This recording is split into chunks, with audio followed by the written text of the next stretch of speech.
So in conjunction with fitness being a big factor into my life, my faith in Christ is also a huge factor in my life. I want to use this YouTube channel and these social media platforms as an avenue to express my faith. And I want to talk to fellow athletes and either coaches or business-minded people in the fitness space, kind of hear their stories, whether it's their testimonies or kind of about how they experience God, not only in their normal day-to-day walk, but also in the fitness and health industry.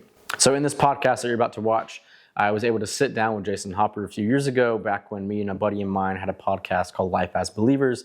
And this is kind of his story. This is his testimony of his faith walk from a teenage kid to where he is now in his mid to early 20s as a husband, as a professional athlete in the CrossFit space, and seeing where he is in his walk with the Lord. So I hope this is something that I can continue to do, where I host people in the CrossFit space, whether it's athletes like Jayson or coaches or fitness instructors or people who own businesses that are in the fitness sphere and who also love the Lord. So enjoy the podcast.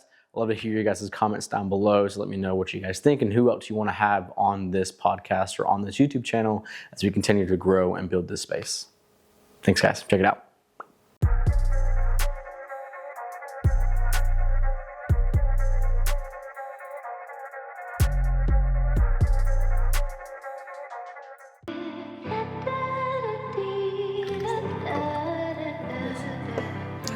Well, I'd love to talk about that, but let's intro the podcast. Welcome back to Life as Believers. As always, my name is Thomas. I'm Ellington. And today we have the current 7th fittest man in the world, Jayson Hopper, with us. How you doing, man? Doing good. Yeah? Yes, sir. How's, you were just, I guess, Cancun, Myrtle Beach. Like, where where were were time you? off. We went to Cancun for about a week. Yeah. So just to relax and detox. That's dope. Was that like a kind of like a second honeymoon almost with you and your wife? Kind of a let's just relax us too. We try to go somewhere like out of town after every single competition. Okay. It's like because it's the only time I have time off. Yeah. So we try to just get away. So That's good. I guess you can call it another honeymoon. Yeah, another honeymoon. That's paid for by sponsors. Yeah. I suppose out of your wallet. Yeah. I get that. So yeah, you were talking about being a Nike athlete now. What's the stipulations behind that? Like you'd have to wear Nikes on like every just Nike everything. everything. Yeah. So Is that only in like photos and when you're captured on video, or is it like I have to walk around, go on a village grind, and have to wear Nikes? I'm sure if I were like dressing nice, Right. and I wore like a flannel or something, it wouldn't have to be like Nike. Yeah. You know? Like go to church, I don't have to wear like dunks or anything. Hey, I mean, It's kind of tough. That's kind of tough. Yeah. That's kind of Motor tough. City, they do it all the time. Yeah. But anything like on social media or like in competition, it's like a big requirement. Gotcha. So. What was I guess, how did you get into that realm? Because I know you were like playing football, and I don't know if Clemson's a Nike school or not. So was that the relationship started there when you were on Clemson? Like you just knew the Nike reps, and then once you got into professional CrossFit? I have a manager that took care of all that. That's dope. Yeah, he reached out to all those brands when I got into CrossFit, and then I grew up a Nike guy, so it was a hard choice. It's always like the best. I mean, I grew up wrestling, and so I was like, I need to get the Nike wrestling shoes to look that way with the Nike socks too. Like you can't mismatch brands when you're playing. You're wearing Adidas with Nike socks, like that's like, it's like, bro, what? No, weird stuff. That's so true. But so going back, I guess, kind of to football days, y'all went to the same high school, or y'all just knew each other in high school? We didn't really know each other at high school. Really? You went to Lexington? Yes, you didn't know this. Breaking news, yeah. I knew you were from Columbia, like the Columbia area. I didn't know you went to Lexington. I think we initially met at New Spring, but Gotcha. Somehow I found out that you went to Lexington. But so what year did you graduate? 16. Okay, so I graduated in 12. So technically, Y'all just missed each other. Yeah, we would have just missed each other. But I played ball at Lexington up until my junior year, and so. So you graduated like Shaq and Yeah, Shaq, Jalen, KJ, like all those guys. Like I played with them. So, it went to Lexington. So it was kind of like when I met him initially, it wasn't at school. It was through church. But I was like, word got around that you went to Lexington. I didn't know that. Yeah, we from the same neck of the woods. That's wild. What part of Lexington did you grow up in? Like Oak Grove. Okay. So like actually technically where my house is now is all for River Bluff now. Okay. Because of the switch. So. Yeah. What part did you go on? I was right next. I was near the high school, like a mile away. Oh, Cool. Near Spence Plantation. You know where that was? Like on the lake. yes, I do. I know exactly. I mean, I wasn't living in I mean, had a lake house, bro. No flex. We're in dunks at church. That belt bag going I can afford that stuff. That's hilarious. I know what you're talking about. That's cool. Yeah. That's really Yeah. Do you make your way back to the Columbia area often? Like your family still lives there? My family does live there. Okay. Like I said, it's hard with training. So Right. every time I get like a break, Yeah. I try to go down. Definitely on the holidays for sure. But Did you start CrossFit like in high school and you went to some gyms in Columbia, or was it not I until started college? in college to train for football. So I Oh, took really? that year off to play football. Yeah. And I just did it to stay in shape. Yeah. So That's cool. So I did weirdly I did some research because I don't want to just repeat myself from all of the Savon podcasts that you do. But I saw you had an offer from App State. Was that right? there's a few like smaller D1, Okay. AA, like Gardner Webb, App State, Okay. Coastal. Yeah. I saw your it was a high school combine or whatever it was, and you were just trucking saw fools. that? Oh, bro. Yeah. Just running the routes on it. I was like, That's funny. this dude. Yeah. So after that one, that competition is when the offers started coming. Okay. I was like right before my senior year. Okay.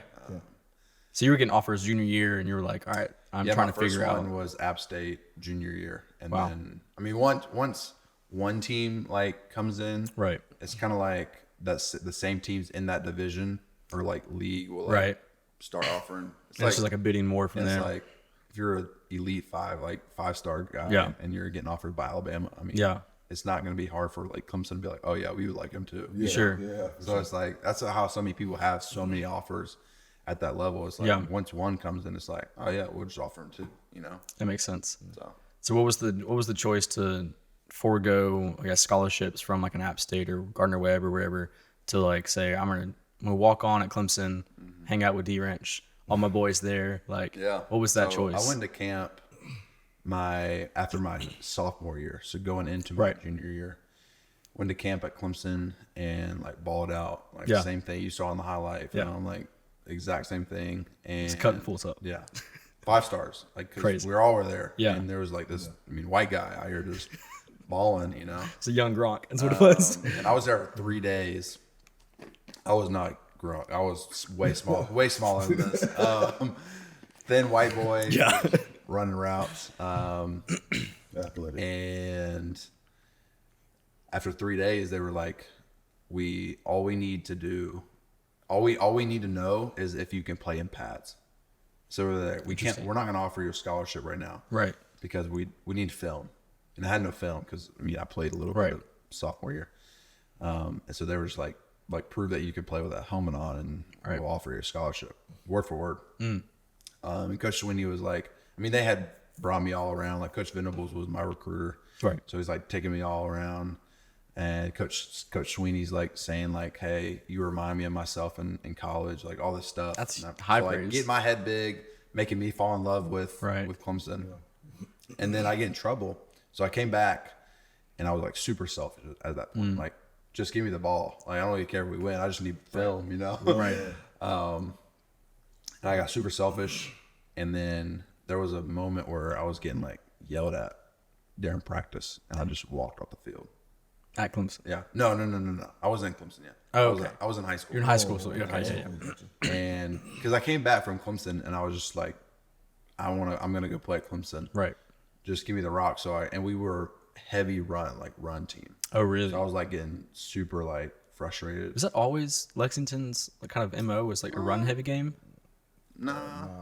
But yeah, I don't remember. Shaq. Yeah. I'm about to say. I think it just depends on the quarterback. And we had a really good running back, and we had a really good offensive line, so we just shoved it down their throat all the time. And so I remember, so the one goal was, hey, we need to get film for me. I need to get film for me, so just give me the rock. I don't even care if we lose 500 yards. Right. I mean, we're good. So this was the mindset. And 100-yard game, but lose. Yeah, I mean, I'm good with it. Right. That was the mindset, as selfish as it was. And then people, you knew, Like you knew, like if we would have won by 50 points, but I'm pissed because I had one catch. Oh wow! I wore that emotion on my shoulder. If we win, if we lose, but I had 100 yards, then you saw me wear that emotion on my shoulder because I was happy. Right. So it was like the opposite. It was like weird. So you could easily tell how selfish I was, even in the first couple. This all happened in the first couple of weeks in my junior year. Okay. And then so the next like 1 week later, we were practicing. Yeah.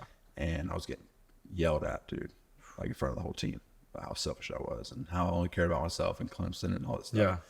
It was all true. So I walked off the field and was like, I'm done. Yeah. You know? And then I got suspended. All the Clemson coaches found out. And they stopped recruiting me. So then that's when I kind of like, I got my like stuff together. I became like a lot more team player. I got a lot of stuff figured out with my own heart and with the Lord, and I mean, got healed from a lot of things, and even at a young age. And kind of for the next year, I just kind of put my head down and said like, whatever happens, happens. Right. Like if I don't, at that time, over time, going into my like even deep into my junior year, like going into the off season of my senior year, like I still wanted to play at Clemson. And I was like, I'll do it no matter, like I'll go no matter what at that point. Cause I was just like, I fell in love with that visit that first time. Like, if Coach Sweeney's like, do you remind me of myself? Like, and showing you the whole freaking world. It's like, dude, you fall in love. And it's like, you don't want anything less than that. Right. And plus he like, no matter what happened, like at high school, like he showed me and like told me that I could be great, you know? And so I wanted to continue to follow him. And so that whole year they didn't talk to me, stopped recruiting me. And then at that point, so when I went there, they told me this was the first time they told me they were going to take 2 wide receivers on scholarship. They were offered 2. And so basically I was going to be one of the 2, hopefully, if I had produced. After they stopped recruiting me, it was like probably 7 months. I didn't hear about him again. I went to my senior year. I went to a camp again my senior year and balled out again. Like, I mean, I'm a year better. Yeah. This is my senior year. This is my time to like shine. Put some weight on now. Weight on. Maybe 200 now. Everything. Something like that. Well, maybe 195. Yeah. On the stat sheet, it's 6'2", 200. And at this point, I'm like, I just want to prove myself. Right. Like, okay, you don't talk to me for a year. Like, I probably, went down on the recruiting charts or whatever, and I just want to prove myself. Yeah. And not only like physically on the football field, but like emotionally, I'm way more mature. Yeah. And so I balled out, and they were like, I shot back up on their radar, but then they all had offered 2 guys already. And so they were only they ended up changing it to 3 guys, and I was the 4th guy. So they offered Cornell Powell, TJ Green, or TJ Chase, and DeAndre Overton. Okay. All 3 of those guys were in my class, and I was the 4th. Stat class. I mean, when you're 4 against those guys. So I was the 4th guy, and I had a preferred walk-on. Right. And so at that point in the process, like I made my decision to go to Clemson as a junior. Like, is that weird growing in Columbia and like South Carolina's right there? I grew up a Gamecock fan. Right. That's so wild. What was? Yeah. It was the opposite from me. I grew up like when I literally was into football, college, and all that stuff. It was Clemson, and I went to Carolina. Right. Yeah. It was a switch. So. Yeah, so I grew up going Carolina fan or games. I went to every single one. Right. First game was when I was 5 years old. I went to away games, home games. I was like, you're in it, dude. Like, I want to be a Gamecock. Well, I, progress, get better, go into high school. I'm like, I just want to play at Carolina. Yeah. And at this point, Carolina's not good anymore. Like, no. They are good. Our freshman year was the last year. I guess it was 2016. So yeah, it probably was. So when I'm going into high school, I mean, this is when Steven Garcia is right. This is when they're going like I think they're on the back end of their run. Yeah, I think in middle school, this is when they were like 2 losses in the year. Oh, At this wow. point, they were like probably 3 or 4 losses. Okay. And they were just like this is on the tail end of Steve Burger's. Search burgers, yeah. Yeah. That fear of the thumb. Yep. Yeah, for the thumb. Didn't make it. That hurts a little bit to bring back up. But as I was getting recruited and like stepping into like the recruiting process, they weren't like recruiting. Plus, if you looked at like their guys, I mean, you never saw like wide receiver No. on the football field. But No. Clemson always had one. Yeah. You know, Adam Humphries was the first one. Right. Who was the next one? Tyler Grisham was first, and then Adam Humphries came. Oh, really? And then Hunter Renfro. Oh. And then I was like, I'm next in line, bro. I'm next in line. Let me pull up. That's funny. and so yeah, there was like a line there, and they all wore 13. So it was kind of like I'm destined to wear. I thought I was destined to wear 13. Yeah. And so all that happens. Like I said, I made my decision. Like I already fell in love with Clemson. Clemson's a beautiful place. Yeah. I grew up in Columbia, and if you grew up somewhere like you had that distaste of like I don't want to be here for the rest of my life. Yes. Like every time I go to Columbia, I'm like, God, I'm glad I'm out. Yeah. I'm glad I'm coming. Let's go back. Yeah. Let's go back up to upstate. like I would never live here again in my life. Yep. I feel that. And so like I felt that, in high school, like I can't wait to get out of here. Yeah. And so yeah, they just had my heart from the get go when it came to recruiting. And Right. I feel like if you go look at all the people getting recruited for Clemson, they say one thing that's like across the board. They I feel like family here. Interesting. Like they always say that. And I think that's what I felt as well. Like, okay, these people actually care about me as a person. And Dabo's investing. Yeah, Coach Sweeney is like actually invested in me as a person, as a man, Wow. and all these things. And so, I mean, I thought it was just awesome. So, yeah, when I lost the opportunity to get like on scholarship, I had a bunch of other scholarships, like lower D2 teams, like App State. It would have been amazing to play App State. Sure. But I think I don't know, I'm a big dreamer, and what I do, I like the things that I want to experience in life. I want to experience like the tip of the tip thing, like right? The best of the best. Yeah. And so Clemson they were winning national championships. Yeah, at the time. absolutely. And so I wanted to be a part of that, and I wanted to be like, just a part of that. Yeah. So That's cool. Yeah. So in this kind of journey from high school and going into college, like where does the faith kind of play in? I know you were talking about like the selfishness, then you had like a huge heart change with the Lord.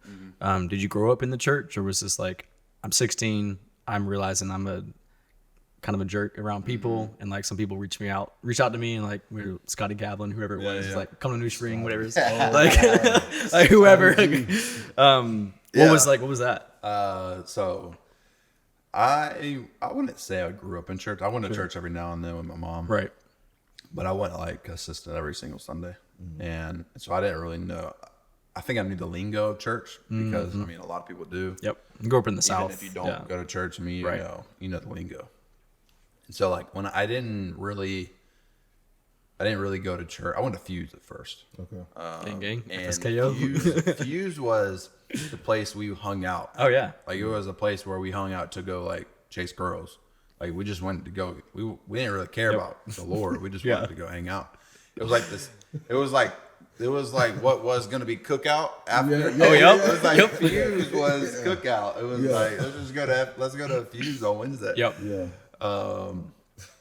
And so we would go to Fuse, and I just kept going, and it was it sounds so embarrassing to say. We're on the other side of it now, man. It's like you're married now. It's all good. Bro, is it okay? Let me ask you this real quick. You remember fifth quarter when we were in high school? Yeah. So fifth quarter was like at that church, but it's like nobody went for the actual church day. It was just like, oh yeah, we're going to turn up and like. Yeah. Yeah. I don't think it was as aggressive as I think the people at fifth quarter knew we were there to turn up. Oh yeah. That's fair. They just hosted it up. Yeah, they just kind of hosted it. Yeah. I think they were trying to keep us away from like other like the other parties. Yeah. Yes. So they were like, okay, if we provide like a lesser threat, Right, with some food, some music. Still people making out in the parking lot, but it's like, it's not at Fuse. Not at Fuse. I mean, there were people making I was like, so I go to left Fuse, VIP, bro. I know. Fuse, and it was like a thing to like get saved. Yeah. Like get saved, post it on Instagram type thing. And I would go there and like people would get celebrated for like getting saved. And I was like, I don't even know what that means. Like, I'm just going to Fuse. I'm just going there to have a good time. Right. Like I said, I know like Jesus is King and Lord and God, but I don't even know what salvation. Right. I couldn't define what that means. And so I go there for like a long time. People are getting saved, celebrated. We're going down to Chick-fil-A after, like celebrating like salvation. And I'm like, bro, I want to get saved. I mean, if you're gonna celebrate me, give me the rock. Just like, like I go a few times with a buddy who's like in the same boat as I am. Like, we're just going to hang out. We don't even know it. And then he gets saved. He gets saved, and we're on the way to church. This is like a couple weeks later. I'm like, this is like my fourth time going at this point. And I said, hey, he had been going a longer time than me. Sure. And I remember it being in his car, pulling into the parking lot and saying, hey, I'm going to get saved tonight. Before I said, I'm going to get saved tonight. And he looked at me and said, bro, you just started coming. You got to wait a few weeks. And so I said, all right, I'll wait a few weeks. And so I waited. And then like a few weeks later, man, I was like, all right, time to get saved. It's like a membership. I gotta get my card. I went through the courses, so like I'm ready to like graduate into. And I remember like it was yesterday. I get saved, raise my hand. People were like taking pictures with me after, and we go to McDonald's after, and we go with a buddy of mine who's a year, James Ricker. Okay. Oh yeah. And I'm ordering, and I'm just like, I order what I want. And I look at him and it says, it's on you. I just got saved tonight.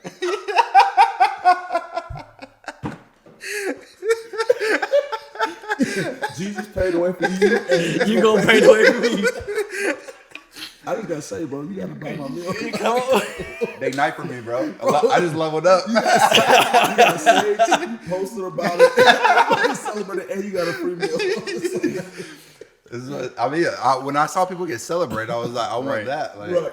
I don't even care about what this means. Wow. Yeah. And so I get saved, and like nothing happens. Like, I don't start reading my Bible or anything. Still go to Fuse. I'm just like, nah, I got saved. I'm celebrating other people at this point. Like, hey, bro, you gonna get your meal paid for it? So I like go this like long time, like just going through the motions, keep doing what I'm doing, still going there to hang out. Right. Like I'm not following the Lord, not like growing anything. I didn't get saved, but I like thought I got saved. Right. You said the prayer. Yeah. Stuck with them. I don't think I said the prayer. I got prayed over my hand, bro. Yeah. And after a short time, like I got in trouble that summer. I went to the beach with a buddy and we got drunk. My parents found out. And at that point, I lost out on the old Clemson thing. Right.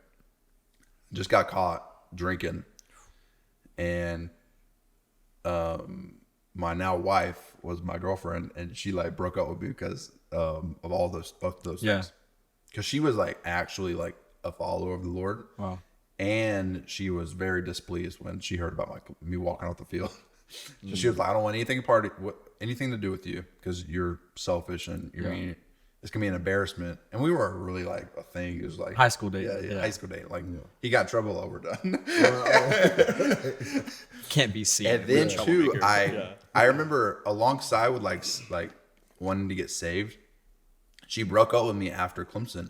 And so a part of me was like, if I get saved, I might get her back. And so I remember that being part of it too. And then I remember texting her being like, I just got saved. And she said, no, you didn't. Dude, she keeping it real. Word for word, bro. Shout out. Word for word. Wow. Word for word. Wow. Okay. So all this happens. And those two things were the biggest things I ever wanted in life. I wanted to play football at Clemson, and I wanted to marry Grace Ann. And those two were like kind of stripped away from me. And in a real sense, I just got in trouble drinking going into my senior year. Yeah. And that's when I was like, all right, I need to figure like this out, you know? For sure. So I started asking some questions to like some, you know, older guys in my life, like Joseph Montz, guys like that. Yeah. Good people. Started going to church on Sundays. Oh. And that's when it like, leveled up. that's when it actually, it started hitting home. Oh, because from this point you were just going to Fuse. Yeah, just going to Fuse, like I don't even know what I was doing. And then when I started going to Sundays, I was tuned in. I was like listening. Like none of my boys are here. Like I'm not gonna get in trouble. Wow. Like if I start talking to people on Sunday, they go tell me to shut up. So I started listening, and then I was like, okay, whatever he's talking about, I don't have. Like actually talking about salvation. So I was like, but I'm saved. I ain't gonna raise my hand again, you know? Right. Because that's embarrassing. Yeah. It's like, dude, you just get saved. You try to get another free meal. Yeah. Another free meal. And so over time, I can't pinpoint a date that I was like actually got saved. Sure. But I knew like during that process was when I actually like, it was gradual. It wasn't like overnight. Like I was still a jock. You know, I still chase girls. I was still like super selfish and all those things. But boy, was I hungry as a freaking 16-year-old kid, you know? Because like I had the personality that whatever I'm going to do, I'm going to go after it 100%. For sure. So it's like if I'm going to play football, then I'm going to be the best football player that ever lived. Right. You know, and I'm going to work like that. And if I'm going to like give my life to Christ, then I mean, I'm going to be all in that as well. Yeah. And so when I like give my life to something, then I'm gonna like actually do it. So even at 16 years old, like I gave my life to Christ, and so I like trying to read my Bible, come to church all the time, and so from there, kind of like all this is going on while the Clemson stuff was going on. Yeah. And at that point, season. I was just like growing in my faith, and at that point, trusting the Lord, and just kind of like walking through it. And it was like there were some ups and downs. It wasn't all like perfect, but man, he was faithful during that time. And yeah, it was all good. That's awesome, man. What was that like? So this is before you went to Clemson. Yeah. Right. So you were going to Fuse and you're winning New Spring in Columbia. Obviously there's a, Fuse and, well, I guess once you get in college, you're not in Fuse, but they have New Spring up in Clemson. Did that transition going from Columbia church and, the group of friends and stuff like that, your community to Clemson, how was that for you, like in the aspect of like helping continue to grow in your faith? Yeah. So I think after a year in high school, I had developed a lot of like deep roots for the Lord. I was called in the ministry when I went to Gauntlet. Okay. What Gauntlet did you go to? This was Gauntlet. I went to 2 Gauntlet. My first one was Gauntlet X. That's the first one I went to. Yeah. I was a leader at that Okay. one for sure. Yeah. And then the second one was when I was going into my junior year. Going into my senior year, I was called in ministry. Okay. I think I don't know if that was the same. Gauntlet X. I think there was. I don't know if this happened all at the same Gauntlet or only the 2. Oh, okay. Was there one after Gauntlet X? There was Gauntlet. There was actually was like 2 or 3. Oh, really? Gauntlet Okay. X, and then I guess I think I did go my senior year. So I got called in ministry, and then me and a buddy started leading like a church FCA type thing at our school. Right. And so like I led that, and I spoke a lot. And so like I had to like, have some roots to be able to do that. I'm not talking about like deep. Right. I'm just like, 17, 16. Yeah, 16 year, whatever. And so that kind of carried over going into college. I was like, I'm going to play football, and then I'm going to be a preacher. And so like, this is what I'm going to give my time to. Like, I'm going to go to the NFL, and then that time is going to come up at some point. And I'm going to be a preacher. Yeah. And so when I going into college, it kind of like just flowed right in. Honestly, the Lord, had a huge shield over my life when it came to like college life. So it wasn't as bad as, Yeah. That's cool. Yeah. That's cool.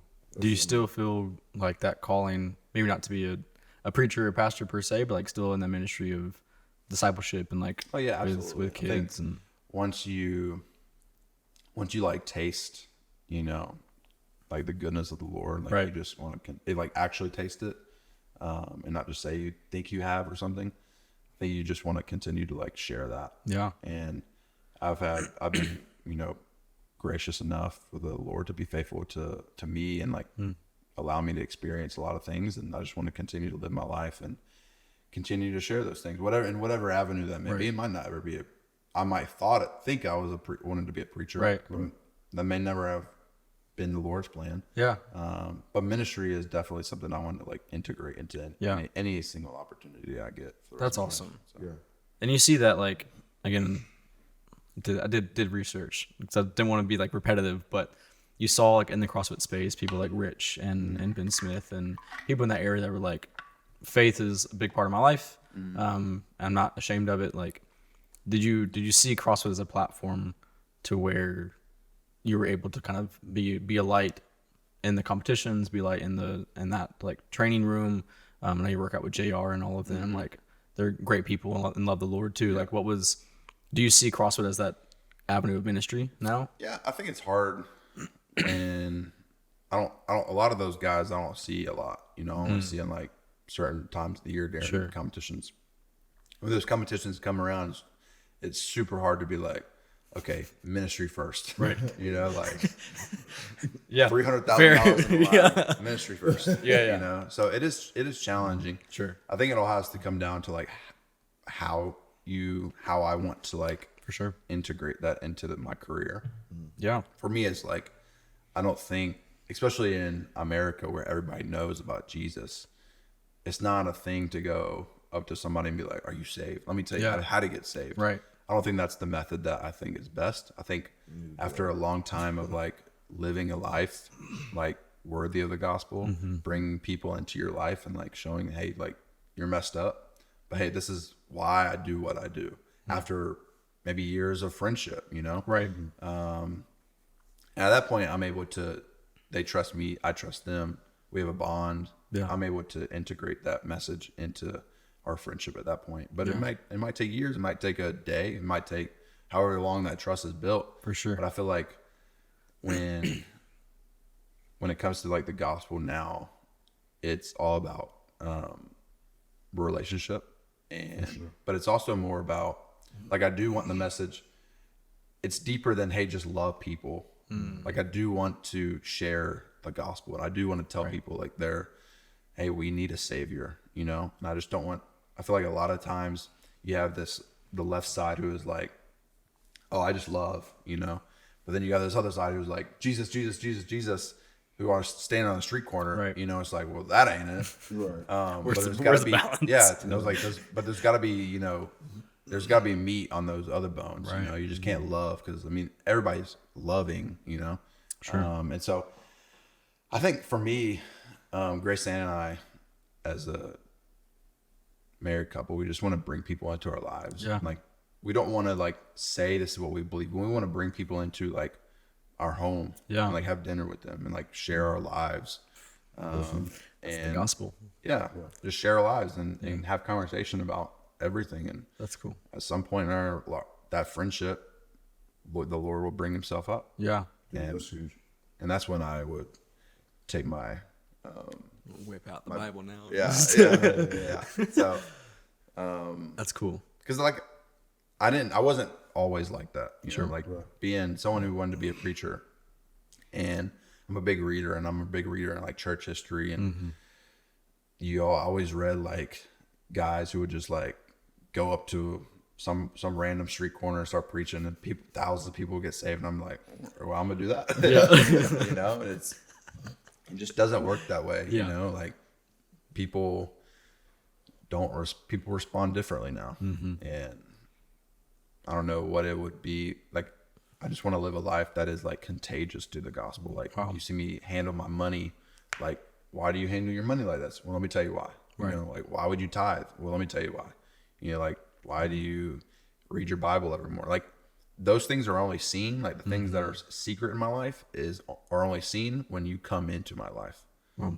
And I'm not going around telling you I'm not posting on my social. I'm not posting that stuff on my social. This media, morning, like, John, 7-8. It's like the coffee's like perfectly highlighted, like Cozied up by the. exactly. It's like you took more time to set that picture up than you read the first.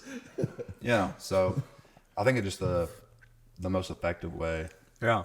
And Paul talks about this in like Thessalonians. He talks about how he came into that place and shared my very own life with him.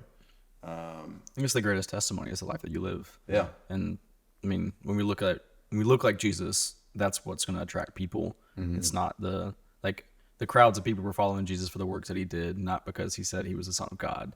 Like it was the going around living his life, and like acting out true gospel. So it's huge, man. I mean, I think it's the best way to share the gospel and to share the word of the Lord is living a life that is like surrendered to him. And it sounds like, I mean, from what I've seen as well, I don't know you personally, but it sounds like that's a passion that you have. It's very evident. So, Appreciate it. Yeah, absolutely. It's cool to, I would say this, like, it's cool to see the transformation and the way that you live your life as a believer. And from what you were just telling us earlier about how, like, you were playing football and everything about me. I got, like, bought my team out there from lose. Like, I got more film. I got more, like, you know what I'm saying? Like, to see that switch is, I feel like just knowing that, like, it's very evident that God's done a huge work in your life. Like, I didn't see that stage in your life, but to hear you talk about it from just the beginning of this to now, it's very evident. It's like, I'm living my life now so I can get, rather than I'm living my life so I can receive, kind of thing. And out of what you have been given, you're able to pour into other people. And that's just one of the things, too. It's like my heart, I know Thomas, like, even just talking with you, it seems like the thing is you're giving out of what has been given to you, and not just holding it for yourself. And, and you have a platform that it could easily not be that way. Right. I'm saying, like, with your sponsorships and different things like that, like, it can be easy to get to that place. But, just hearing what you're saying, I just like, I respect that, for sure. That actually kind of brings me to my question. We were talking about this earlier, but how have you noticed, like, your life to be different in the sense of, like, with the platform that you have now, do you feel like people praise you and look at you different and all these different things, like, what I'm saying, being noticed, like, Fittest Man, in the world right now under, CrossFit and all these different things, like, you have these accolades, you have this, I guess, on the list of things that you've done and been very successful in and continue to grow. So what has that transition been like from, like, okay, I played football in high school to now I'm, like, on TV worldwide all the time. And, like, you got people in green room sitting there watching you. Like, we had an event, we were watching the competition. Oh, yeah. In the back. I'm like, we were legit. We were at Hoppin', listening to music and having drinks, and I was just like, sandbag event's 3 hours long. I'm not missing it, bro. Like, I don't think it, from the outside, from my circle of friends, don't treat me any different. And I think that's, like, the most important part. Like, whether I come in last or never do CrossFit ever, or if I win, like, my closest friends aren't treating me any different. Yeah. Like, JR is not treating me any different. Right. Like, the people who come over to my house are not treating me any different. I think that's, like, been something that's always been, important for me, and help me stay grounded. Yeah. That they're not praising me. So, like, I have no reason to be like, oh, like, I should be praised, Friends keep you humble, Right, like the salvation thing. People are so oh, y'all don't think this is cool? Okay, I guess I won't either.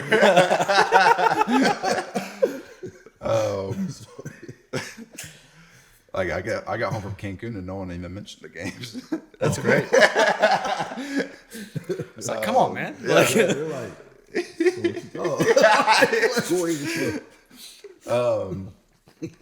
no, they that's cool though. Yeah.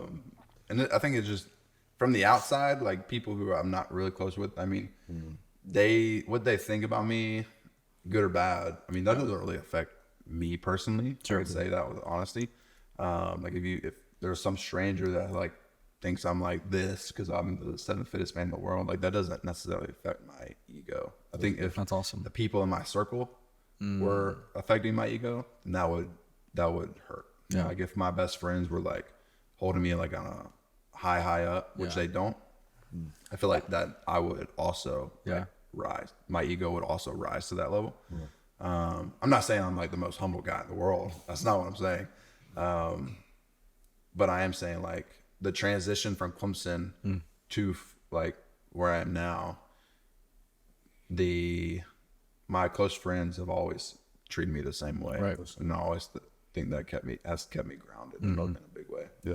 No, that's just a huge blessing to have people in your life who's like, dude, this the same Jayson. I mean, this is like, you know right. Whatever, And I always want like that to be the thing. Like I don't want to, if I ever win the CrossFit Games, I want my closest friends to be like, oh, he's just as personal. He's just as vulnerable. He's just as honest. He's just as fun to be around. Yeah. All those things. Like he loves the Lord just as much. You know, Sure. all those things that were, you knew when no one knew me to now when people know you. Yeah. Yeah. So. Well, it sounds like you have like the mindset portion of the fitness world and even just in life in general is like a huge factor. And I think that you kind of encapsulate, but that's what kind of drew you to Matt, right? Is the mindset aspect of training or I guess vice versa too. How is that playing a factor into being on one of the greatest college football teams outside of Alabama, to now, I know, but yeah, to say what it is. So now working with one of probably the best camps, like in there, like how important is the mindset? Like you can outwork everybody, but I think you said this too with football, like everybody's in the gym now from sun up to sundown. Like we're all working out the same exact way. Right.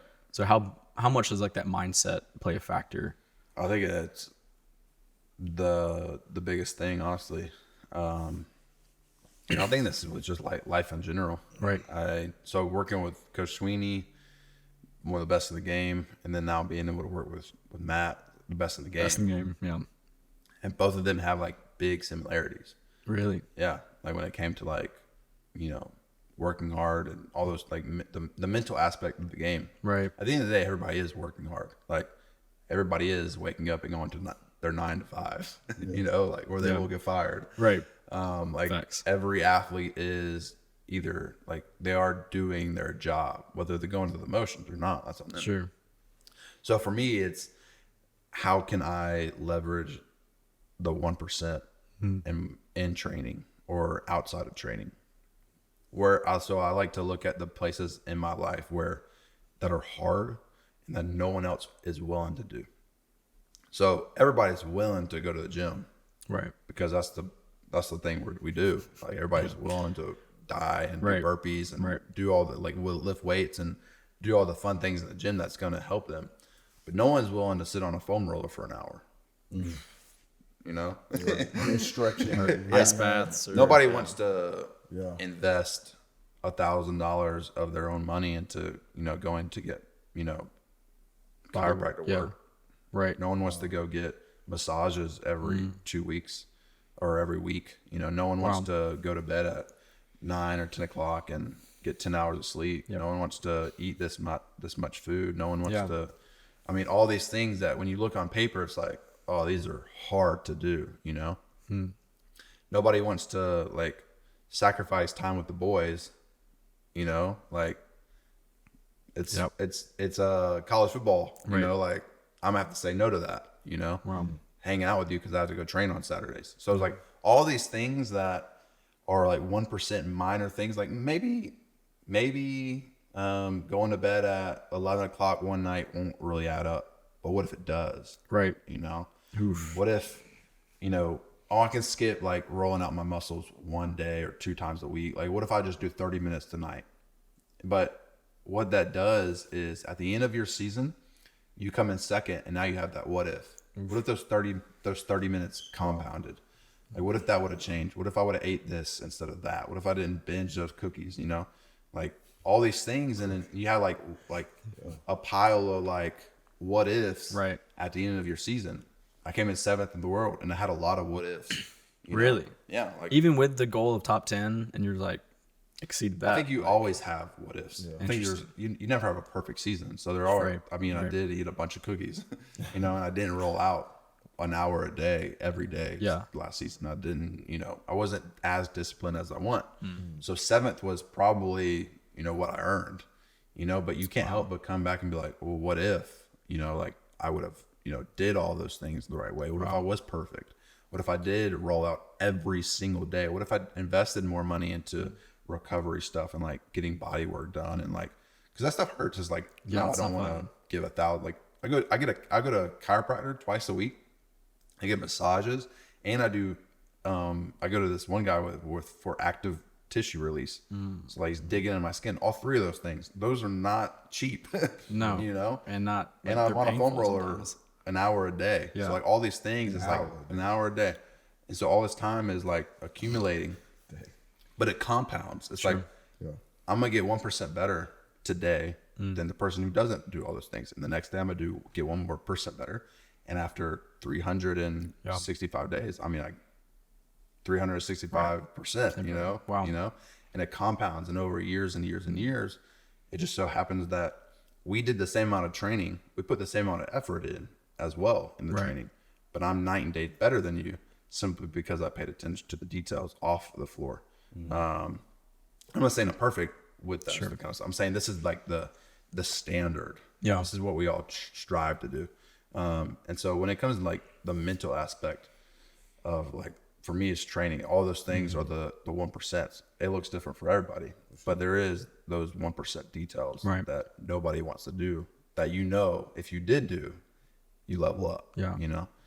So who in your circle is keeping you accountable to that? Or is it a personal thing? Like, I have to mentally be strong enough to do this myself, because I know Grace Ann's not going to tell me, like, because she wants time with you. Yeah. Like, Matt's not here, so Matt's not going to tell you on a Thursday afternoon, hey man, like, we need to be eating 3,000 calories today, or whatever it is. Like, do you have people in your corner to keep you accountable, or is it mainly on you feel? No, I have people, but at the end of the day, it's you gotta make that decision, right? And so like, they're not gonna make me spend that much time recovering. Like, they're not, but they will ask you, "Did you do that?" Oh, and like saying out loud, "No, I didn't." Yeah. So. It's like, all right, I'm going back. They do like, and also like, everybody in my life is for me. Right. Like, they all want to see me achieve my goals, and they all are like, at this point in my life, I just got done with year 2. They know the sacrifices I have to make to be great. They're all embedded into the sport themselves. Like, they all go to the CrossFit Games. They know all the names. They know like what it takes to get there. And so at this point, they're not like holding me accountable, but they are like, are you still doing that? Like, like checking. Yeah, they're like checking in on me. But I have to be the one that actually holds myself accountable. right. At the end of the day, it's my own desire that's gonna make me make those sacrifices. Sure. So I guess I know you guys probably gotta head out here pretty soon. But what is that end goal? What is that thing you're holding yourself accountable to? Like, is there an arrival point you feel like? I think there is, and it doesn't have to do with like tangible results. I think it has to do with like what I think is my arrival. For me, my arrival is my full potential, and that might be 7th at the games. Sure. That might be 10th at the games. That might be 1st. That might be never go again. Because what I do is I put my arrival, my goals into somebody else's hand when those are results based. Like, if I'm working my tail off, if I pay attention, if I do have a perfect season, but everybody else has a perfect season as well, right? And I don't even make the games, like, should I be mad? No, I just had a perfect season, right? And so there has to be like a level of like, hey, I want, at the end of my career, wherever it takes me, I want to be proud, like, of what I accomplished and what I did as an athlete. I want to be proud of myself, right? And that only comes with effort. Like, the results will come and go. Like, every year, I'm gonna have a different results, but that doesn't define me. Like, 7th fittest man in the world. Like, that's cool to say, but like, that's not who I am. Who I am is I'm a man of God who gives maximal effort in what he does. Wow. And so at the end of my career, I'm going to be able to say that, whether I don't ever make the games again or I win, you know? And so for me, I do all these things to, one, make myself proud, but two, because I love the sport in general. Like, I want to win the games. Like, that is a goal of mine. Right.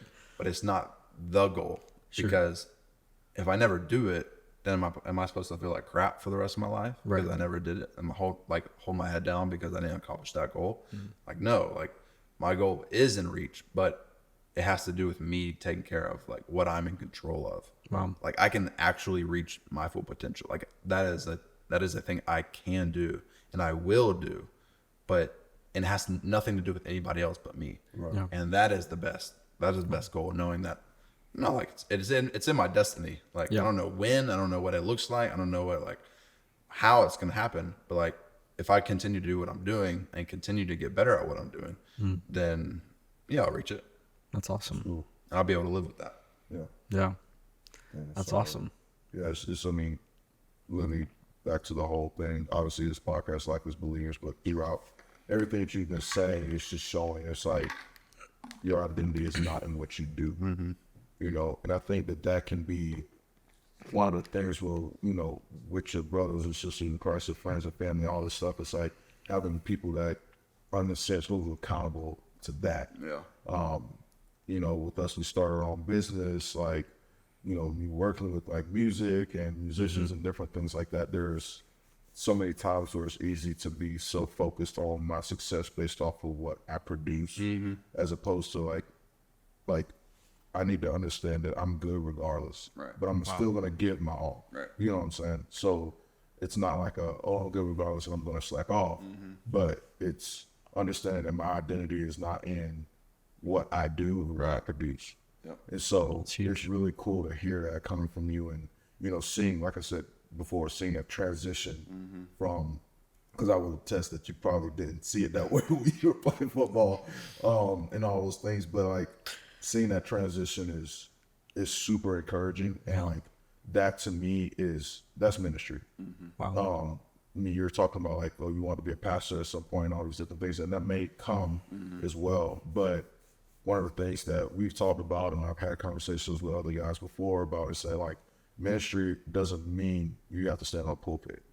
So like your ministry is your life lived. Right. So through CrossFit, through if you want to start your own clothing brand, whatever, like all these different things, through your marriage, that's your ministry. Yeah. Wow. You know what I'm saying? So it's like, it's so cool to just see where you're going, bro. Like, appreciate it. That's awesome. Yeah, support that. Yeah. Well, we close out every episode with recommendations. I know you've been reading a whole lot, some fiction books, some suspense stuff. Wow. Harry Potter, bro. You want me to give a book recommendation? Or any kind of recommendation. Food, it could be food? It could be a food recommendation. Yeah. It's like a new place you tried or something. I don't try. GB&D all the time. Oh, it's so good, dude. GB&D. The Golden Brown Delicious over there at the Commons. That chicken sandwich. Okay, I went there one time. Do you do the hot chicken sandwich or the? No, I get a cheeseburger. Cheeseburger. I'm a very like stick to the plan kind of guy. Yeah, okay. I feel you. So it's like if I try something good, like I don't want anything else. Yeah. Right. If I have a good restaurant, it's like, all right, I'm going here. There you go. It's like it's so bad. I think I was thinking about this the other day. Like I listened to like 3 songs.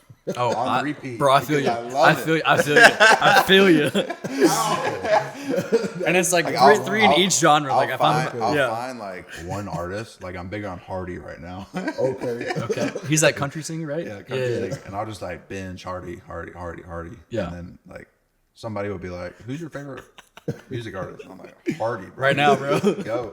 And then like, I don't know, a year later they'll ask me again. I'm like, "Who's your favorite?" I'm like, Morgan Wallen. It all happens to be. It's all who has the latest album. Okay, for sure. So if he just drops one, I'm just put like, it on rotation. Like, like Morgan Wallen. That makes sense. But I don't know. Book recommendation: Harry Potter. Harry Potter's solid.